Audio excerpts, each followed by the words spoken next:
Hey guys, I want to welcome you back. I believe it's like week 62 or week 63 overall of my weight loss journey. I've been doing this weight loss journey for over a year. I come back every single week and I like to document everything that happened through the week. I try to explain a little bit about what I'm doing, what I've been eating, and stuff like that. See if I can shut these fans off and the wiper blades because it's not raining anymore up here. But I'm at the top of Arctic Valley here in Alaska. I'm going to be doing a full-length video. If you guys want to check that out, that'll be available sometime this coming week as I get time to actually put these things together and try to make them somewhat interesting. But the topic of this week, I wanted to talk about constipation on the carnivore diet and the ups and downs and potential problems you can have and how to fix that, because we don't need to typically go out and buy very harsh laxatives in order to lose weight on the carnivore diet, because once in a while we do get constipated, but I'm a lot less constipated on the carnivore diet than I was eating a high vegetable type diet with all that extra fiber that people were telling me I had to have, and it just wasn't necessary. I was always fighting constipation when I was eating the SAD diet. Definitely when I was eating a lot of vegetables, I was either having diarrhea because there was something wrong with the vegetables, because vegetables get contaminated with all kinds of issues. I don't really have that problem as much on the carnivore diet because the meat, you just cook the meat. You kill everything that's wrong with it. The salmonella goes away by cooking it. The bacteria goes away by cooking it. Yeah, cooking to proper temperatures is a really good thing to do.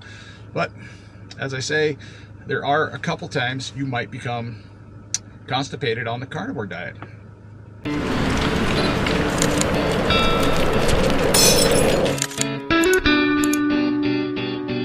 Now, one of those times I became constipated on the carnivore diet was very early on in the carnivore diet. I made a mistake. I bought the wrong type of hamburger meat.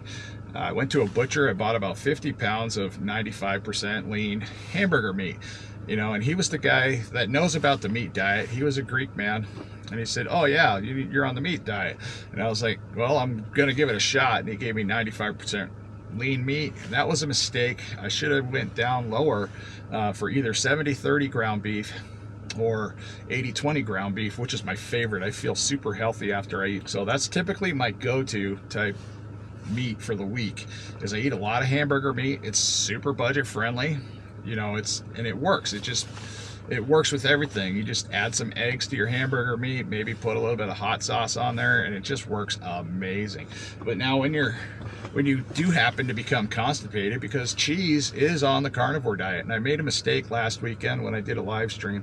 I made these yummy little chicken cheese snacks that were made out of canned chicken, a little bit of Parmesan cheese, and a couple herbs and spices went into it along with salt. I cooked those up in the air fryer just as an experiment, and they turned out really decent. It took a little bit longer to do it than I thought, but since I overate them, and I'm overeating cheese, and I don't eat a lot of cheese now, yeah, I became constipated. First thing Monday morning, I wasn't able to pass the stool, and I could feel a blockage, kind of stopped up in there. So first things first, when you become constipated on any diet, vegetarian, SAD diet, anytime anybody becomes constipated, number one thing you need to do first is just stop feeding yourself. I mean, don't just continue to feed the hole when you can't pass anything through the other end. It's just very dangerous practice to do. That food isn't typically going to help push it out the other end.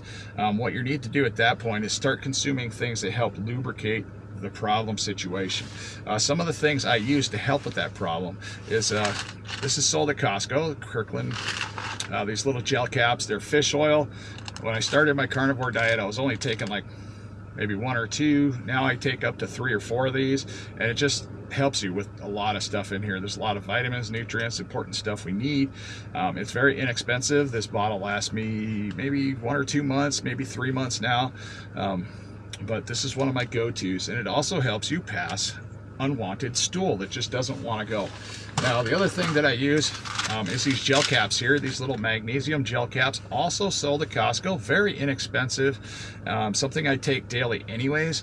I take these, 2 capsules a day. In the morning is typically what I do, and that just keeps me somewhat regular. So now if I start having problems with pooping, and as embarrassing of a topic as it is, it happens to all of us, and I think it's important to mention. But if I start having problems with pooping, I'll just up the amount of pills here. So instead of taking 2, I'll start with 3. If I'm still not pooping by that afternoon, I'll just start taking 2 more in the afternoon. So that'd be a total of 5 for the day, I believe. And then the following day, you know, sometimes it might take a couple days for this to work through your system and actually allow you to pass a poop. So fasting during that time is incredibly important, guys, because don't feed it. Don't feed the problem. If you have a problem with your digestive system and it's not working correctly, you know, especially on the other end, don't feed the problem, because that becomes the #1 problem right there. Now, some of the snacks that I talk about, because people ask me all the time, like, hey, don't you snack ever when you go to work? You know, because I do an OMAD type diet. I typically wake up in the morning, I drink a lot of water, and that's another key factor to constipation is water. So when I go to work, I bring 3 of these with me every single day, and this is just so I have enough water with me, for one, because I live in Alaska. I don't have a convenience store on every corner. I drive very large trucks, and also I can't get my trucks into most of the convenience stores, even if they are available. We don't have street side parking for, you know, an 80-foot long vehicle sitting out there. So yeah, I bring a lot of water. I also pack one of these that has electrolyte mix in it. I use the electrolytes for energy. That's super helpful, but drink more water than you're used to drinking when you become constipated, because a lot of times one of the #1 reasons we become constipated is just simply dehydration. You become dehydrated, well, you don't have enough stuff to lubricate your way to get that stuff out of your system, you know, healthy, comfortably, and naturally. But on, let's see, it was Tuesday, I was able to finally pass a regular stool, I believe Tuesday or Wednesday. I didn't keep an exact count. But I wasn't feeding the problem, was the #1 thing. I didn't feed the problem. I let the water do the work. I let the magnesium do the work. The fish oil helped. All of that helped, you know, basic constipation issues. And I do believe it was a direct result of overeating those. Man, those snacks were great, you know, because they had a nice crunch to it. They had that crispy texture. And yeah, if I had some right now, I'd probably be wanting to share with you guys. They were delicious. But yeah, again, just like pork rinds, incredibly easy to overeat. So just pay attention to what you're eating for snacks. Now, my #1 go-to snacks, let's get back to that. These are what I typically pack with me if I'm going to pack a snack, or if I feel like I'm just ferociously hungry that day and might need to snack on something. I snack on these mainly, and almost specifically these Chomps beef sticks, pretty well known all around the country, and another product called Think Jerky. Very clean, both sold at Costco. They cost very similar. You know, if you break down the amount of money per stick, you know, on average, these things cost around $1, $1.25 per stick. And they pack enough meat that actually satiate you to not need to eat lunch. So if you felt like you needed to eat lunch, just pull one of these out, eat one of these. If you need to, eat 2. I have never really needed to eat 2 unless I was just, whatever, I'm going to have 2 that day. But this will get you through, especially when you're starting a carnivore diet. You don't need to be eating all that chips and garbage and stuff you find at the convenience stores. If anything, I would recommend people just stay away from convenience stores. The only thing convenient about a convenience store is that everything is overpriced, and almost everything in the store, everything is unhealthy for you. Even the beef jerky alternatives they have in the store, they have a lot of sugar, they have a lot of added ingredients, they have soybean oil, vegetable oil, some of them. There's a lot of issues going on in that type of beef jerky, so definitely check your ingredient list and see what works for you. Now, I have used convenience store beef jerky in the past in emergencies where that was like the only option for meat that I had at the time. And it's better than going to buy the little preheated burgers, because those things are just loaded with stuff. I mean, if you look at the ingredient list on the back, the burger patty itself has like 60 ingredients just in the burger patty. What?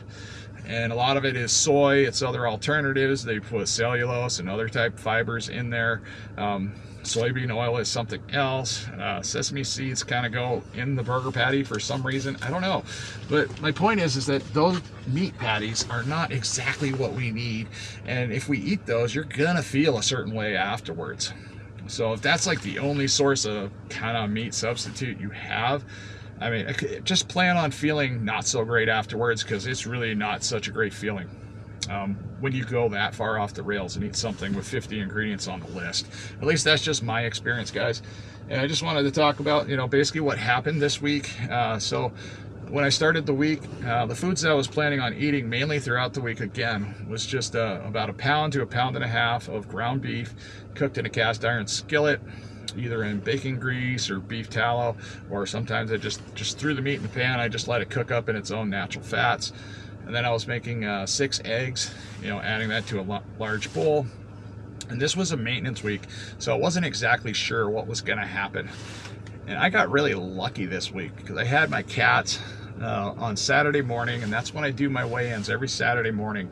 So I woke up to these lovely cats as they wanted to take me for a trip down the hallway. They haven't done this in a while, so I was pretty excited to capture this on camera.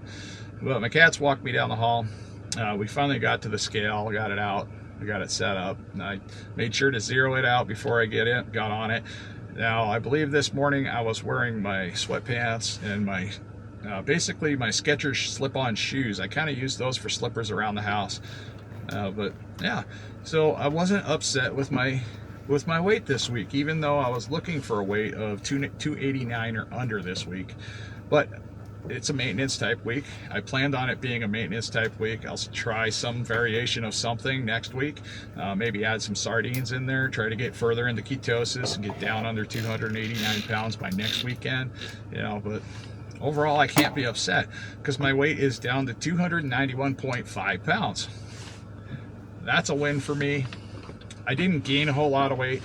Now, early in the week, I was getting on the scale once in a while, and I just wanted to check out what was going on, with the numbers, because constipation can really throw you off. Your body's trying to retain water to help it lubricate the entire system to get that stuff out of you.